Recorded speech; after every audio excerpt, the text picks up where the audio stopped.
Hi guys, Paul here from Easy Archery, and I'm building my second big foam archery target for shooting at in the side yard here at our house and in Thailand, and I'm making it a lot bigger, and here, take a look at it.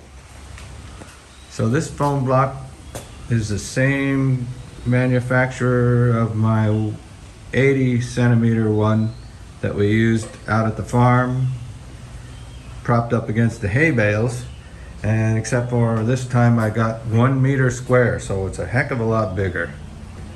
You can't tell really perspective, but it's about the size of all the ones that you would find out at the archery ranges if they have big foam block targets.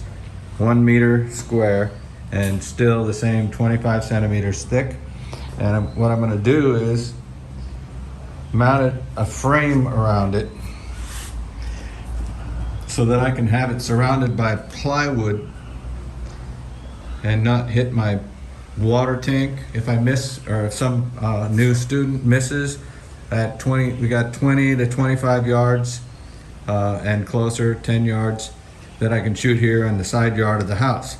So 1 meter of square foam is pretty darn big, but if somebody misses it, I'm gonna have another ½ meter of plywood around the outside of the foam block. It's gonna be all in one piece, like on a dolly, so I can roll it around.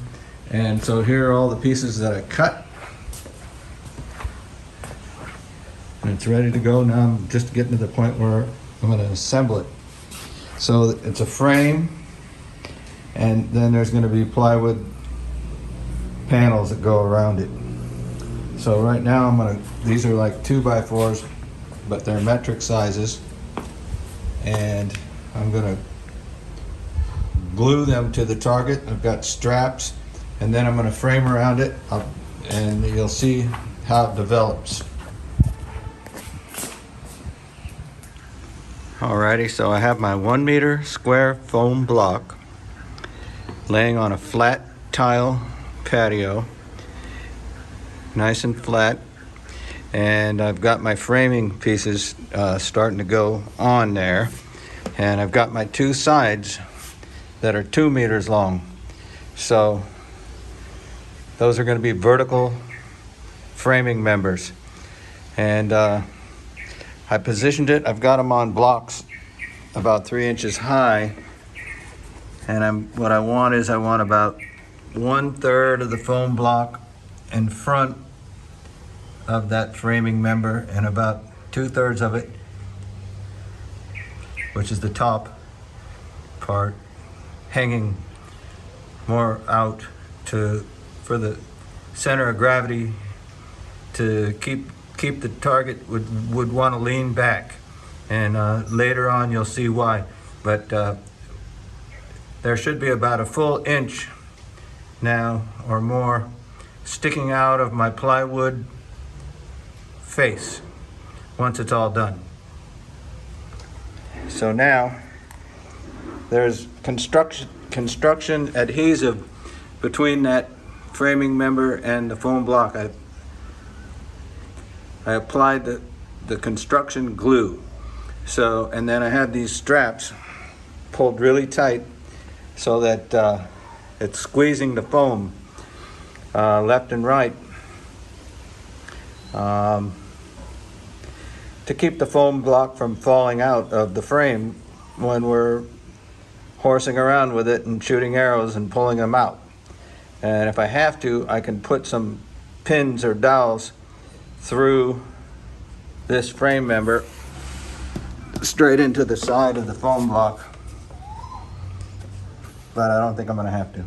All right, this is the end of day 2.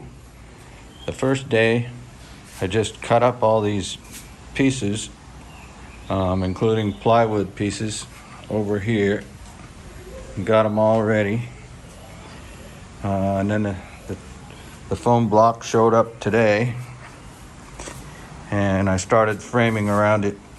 Tomorrow I'll get most of it finished up, and then I have the base. I have to figure out my base so I can have some castering wheels and wheel it around.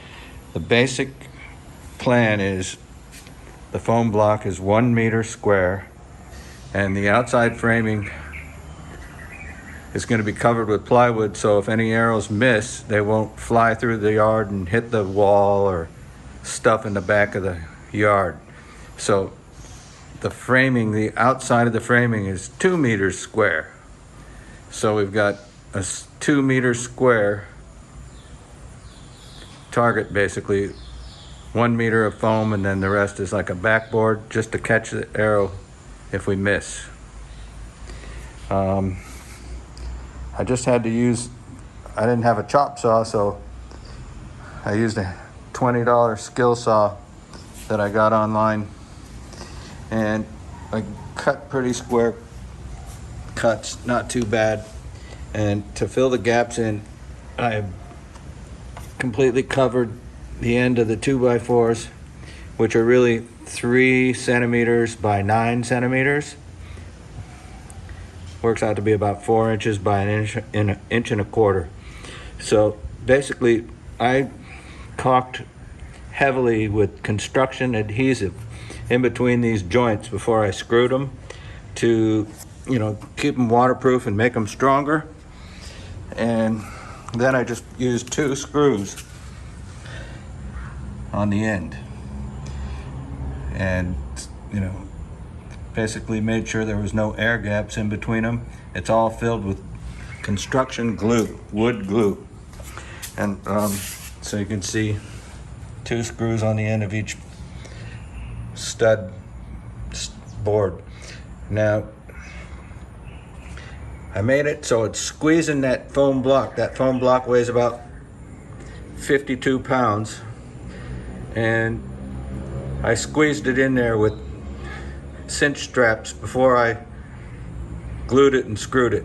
So there's a bunch of glue on the backside in between these framing boards and the foam block. The foam block's glued in there heavily. So, and it's also being squeezed pretty good. I don't think it's gonna move. And then this is the backside. So the plywood's gonna be just down here on the front side. I'll flip it over and cover that tomorrow with plywood, and then start working on the base, which will have 4 castering wheels, and then we can start shooting here at the house. All right, the side yard foam target with plywood backboard project. Here it is, getting ready to finish up.